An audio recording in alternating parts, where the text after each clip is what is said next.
Aujourd'hui, je vous apprends à réaliser ce style de miniature React pour Mastu à l'aide des images qui seront en description et de Photoshop. Allez, c'est parti pour le tuto. Donc on se retrouve sur Photoshop, on va venir glisser notre sujet juste ici. On va dans sélection sujet et on vient retoucher les endroits mal sélectionnés à l'aide du lasso. On vient créer un masque. Si vous voulez que votre détourage soit encore plus clean, vous sélectionnez le masque et vous allez dans filtre, divers, minimum. Et plus vous allez rajouter de rayons, plus ça va éroder les contours de votre image. Donc pour ma part, je vais mettre un truc comme 2. On clique sur OK. On va venir mettre notre sujet à gauche de l'image. On va également détourer tous nos autres sujets, donc Gambi et Carlito.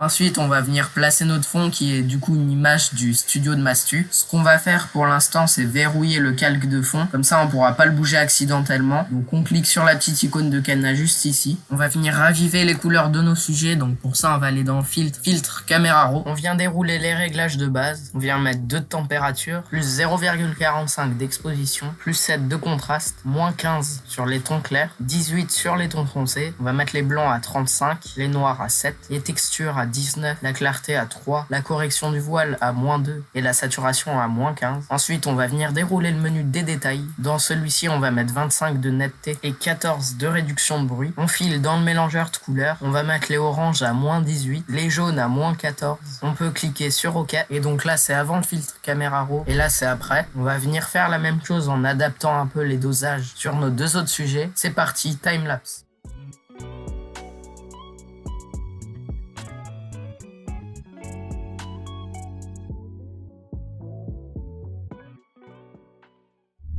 Alors pour continuer sur tout ce qui est retouche des couleurs, on va venir faire un rapide dodge and burn sur nos sujets. Donc je vous rappelle comment on fait. Premièrement, on va cliquer juste ici, puis sur courbe. Dans l'onglet propriété, donc si vous avez pas cet onglet, vous allez dans fenêtre et vous descendez jusqu'à propriété. On va venir premièrement cliquer sur cette petite icône. Ça va créer un masque d'écrêtage. Puis on va positionner notre curseur au milieu. On maintient le clic gauche et on va légèrement le descendre en bas à droite. Une fois que c'est fait, on peut faire CTRL backspace. Donc la backspace, c'est la touche pour supprimer des caractères quand vous écrivez au clavier. On va venir prendre l'outil pinceau en appuyant sur B. On va garder l'opacité à 100, la dureté à 0 et le flux aux alentours de 10. Puis on va venir repasser comme ceci sur toutes les zones d'ombre. Donc petite astuce, si vous arrivez mal à localiser les zones d'ombre, vous allez juste au-dessus de votre calque de sujet et juste en dessous de votre calque de courbe, créer un calque de luminosité contraste et mettre le curseur de la luminosité à son minimum et mettre celui du contraste à son maximum. Et là, vous allez pouvoir observer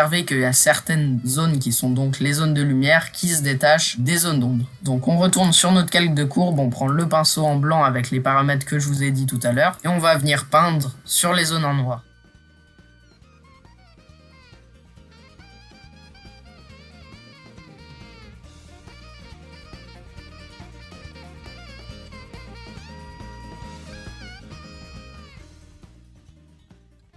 Une fois que vous estimez que vous avez terminé, vous pouvez masquer le calque de luminosité contraste et voir l'effet que ça donne avec le premier calque de courbe. Le but du dodge and burn, c'est aussi d'éclaircir les zones de lumière, donc on va rajouter un second calque de courbe. Cette fois-ci, on va toujours partir du milieu, mais cette fois, on va monter le curseur. On fait CTRL backspace, on peut mettre notre calque de luminosité contraste. On prend le pinceau en blanc avec toujours les mêmes paramètres et on peut repasser sur les zones de lumière.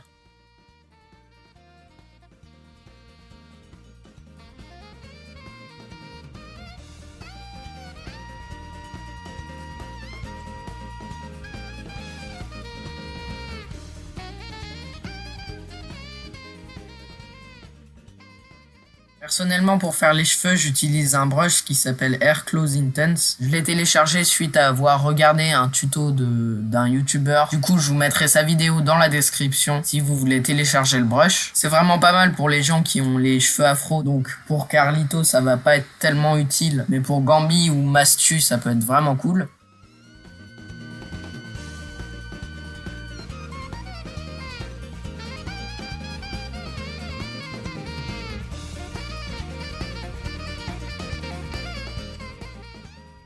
Ensuite, si on veut encore ajouter plus de contraste, on va rajouter une courbe. Et pour le coup, on va vraiment la baisser. Donc que ce soit ici ou là. On fait CTRL backspace, vous commencez à comprendre, mais d'abord on vérifie bien quel en masse d'écrêtage. On prend notre pinceau avec notre brush habituelle, 10 de flux, sans d'opacité et 0 de dureté. N'hésitez pas aussi à écraser le pinceau comme ça, donc vous faites clic droit, vous prenez un des points qui est ici et vous le ramenez. Ça permettra d'avoir un tracé plus précis. Ici le dodge and burn, on va pas le limiter au visage, vraiment vous pouvez le faire sur toutes les zones, que ce soit les vêtements, les mains ou quoi que ce soit. N'hésitez pas également à baisser l'opacité si vous trouvez que c'est pas terrible parfois. Maintenant on va faire l'inverse de ce qu'on a fait précédemment. Donc je rajoute une courbe, mais cette fois je vais augmenter ces tons là et cela également. Je double-clique sur mon calque ou alors je fais clic droit, option de fusion. Dans la comparaison sur gris, j'ai bougé le curseur des noirs vers la droite jusqu'à avoir une zone qui me paraît assez réaliste. Donc pour ma part ce sera ici. À partir de cet endroit on va maintenir Alt enfoncé et on va séparer le curseur pour mettre la partie droite sur les blancs. On fait OK, CTRL backspace, on prend le pinceau avec 10 de flux, sans d'opacité et 0 de dureté et on repasse sur les zones de lumière.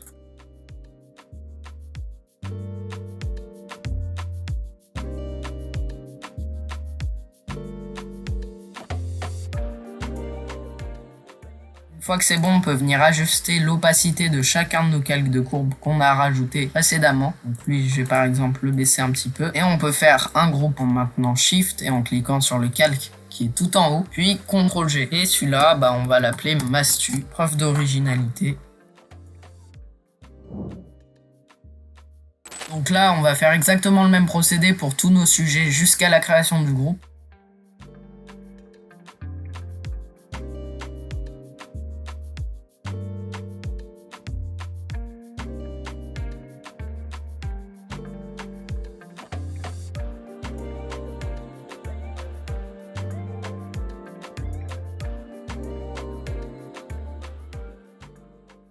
Une fois qu'on a donné un peu plus de relief à nos sujets à l'aide du dodge and burn, on va s'occuper de blanchir leurs yeux et pour Carlito leurs dents. Donc pour ça c'est très simple, on va tout simplement créer un calque de teint de saturation et baisser cette dernière à son minimum. On fait CTRL backspace et on met ce calque en masse d'écrêtage, puis on prend le pinceau en blanc avec un flux aux alentours de 50, une opacité à 100% et une dureté à 0. On va repasser comme ceci sur les yeux.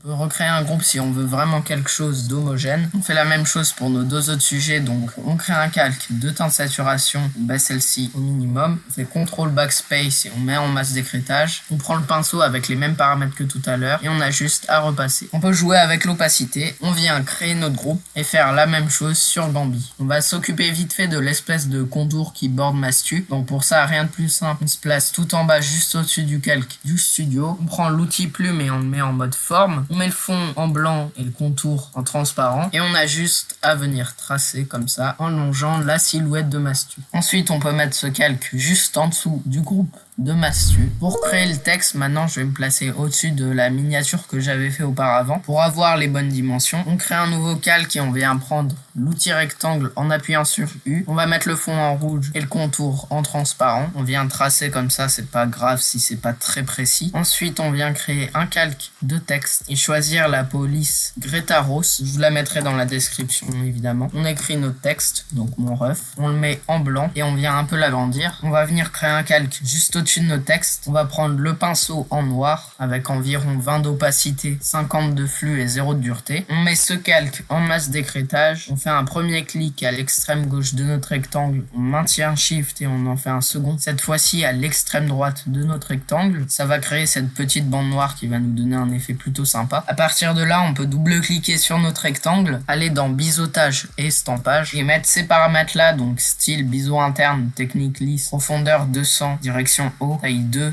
flou 0, on laisse l'angle à 90-30, on met le mode des tons clairs en éclaircir, l'opacité à 33 pour les blancs et l'opacité à 10 pour les noirs, on fait OK. À partir de là, on peut faire un premier groupe avec ce qu'on a créé et le mettre avec la même inclinaison que sur la miniature d'origine. On fait la même chose pour le texte avec le rectangle noir, donc on prend l'outil rectangle, cette fois on met le fond en noir, on prend les dimensions à peu près, on crée un texte avec la police Greta Rose et on écrit ce qu'on a à écrire, on le place correctement dans le rectangle. rectangle. On va venir appliquer notre petit effet de dégradé, donc je crée un nouveau calque, je le mets en masse d'écrêtage, je prends le pinceau en appuyant sur B avec les mêmes paramètres que tout à l'heure, je fais un premier clic à l'extrême gauche, je maintiens Shift et je fais un second clic à l'extrême droite et je peux baisser un peu l'opacité. Une fois que c'est bon, je viens double-cliquer sur mon rectangle noir, on appuie sur biseautage et estampage, du coup là on aura les mêmes paramètres que la dernière fois qu'on l'a fait, donc on n'a rien besoin de toucher, on appuie sur OK. Là je vais venir réafficher la miniature d'origine, je peux créer un groupe avec mon texte du rectangle noir et ajuster l'inclinaison en fonction de la miniature d'origine. Je fais pareil pour mon texte rouge, je viens placer le groupe tout en haut et je viens également ajuster l'inclinaison. Donc là voici notre texte, on va créer un groupe avec les deux rectangles, donc on fait CTRL-G et on va renommer ce groupe texte.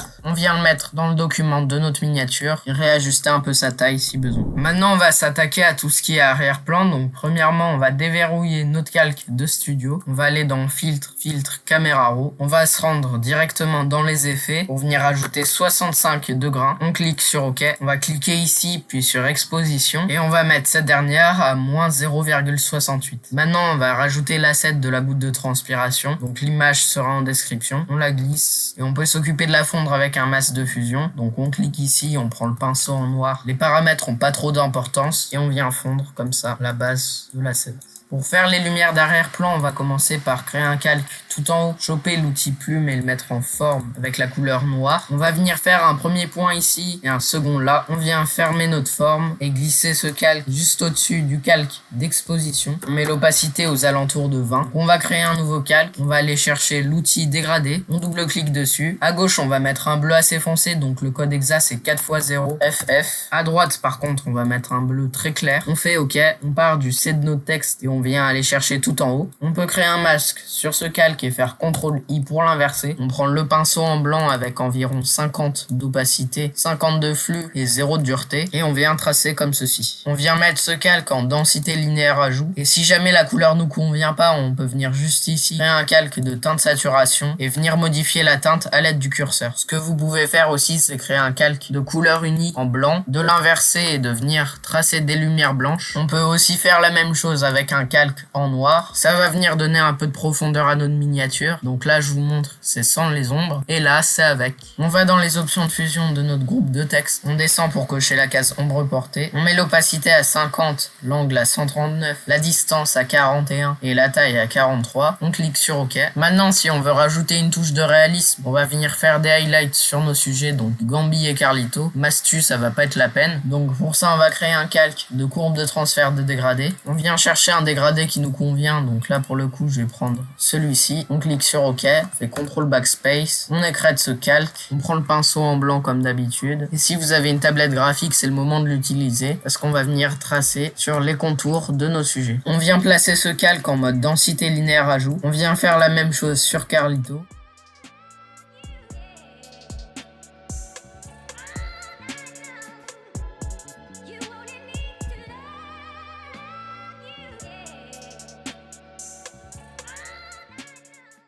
Maintenant, on va rajouter les espèces de curseurs qui sont éparpillés un peu partout dans notre miniature. Donc, je viens glisser mon image, je vais la mettre dans le coin gauche inférieur. Je fais clic droit, perspective, et je vais légèrement modifier ces points-là. Évidemment, je peux lui ajouter une ombre portée. Ensuite, je vais dans filtre, flou et flou gaussien. On va le mettre à un truc comme 4 par exemple. On vient le dupliquer avec CTRL-J ou en maintenant Alt et en le déplaçant. On va le placer juste ici. On retourne dans la perspective. Cette fois-ci, on va enlever le flou gaussien. Donc on retourne dans ce paramètre et on le met à 0. En revanche, on va aller dans flou directionnel. On va mettre l'angle à 0 et la distance à 20. On vient placer le dernier juste ici en le dupliquant également. On retourne dans perspective et on ajuste. On vient mettre notre flou directionnel. Mais cette fois, on va mettre l'angle à moins 79 et la distance à 12. Donc là, on a à peu près fini notre miniature. Si vous voulez rajouter des trucs, allez-y. Le but, c'est pas de faire exactement la même. Par exemple, si je veux rajouter un petit effet de lumière sur mon texte, je crée un calque au-dessus, je l'écrète, prends le pinceau avec le bleu clair de No Light en arrière-plan, je viens passer dessus comme ceci. Ou même si je veux rajouter un spotlight un peu doré ici, je viens créer un nouveau calque et prendre mon pinceau également. Et prendre une couleur un peu dorée qui se rapproche du orange et du jaune. Puis mettre ce calque en mode densité couleur montre. On va procéder au caméra raw final. Donc on vient se mettre sur notre notre premier calque, on maintient Shift, on clique sur le dernier, on fait CTRL G,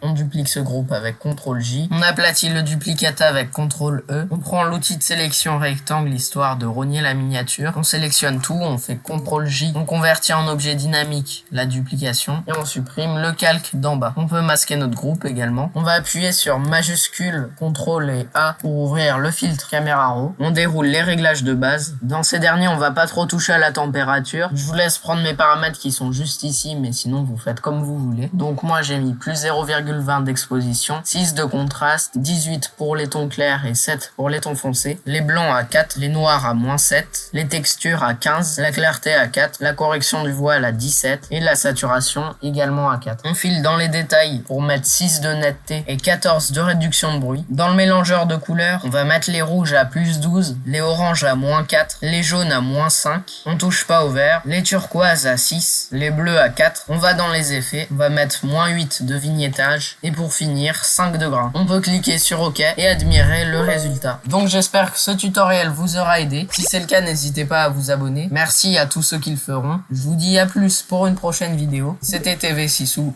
Bye.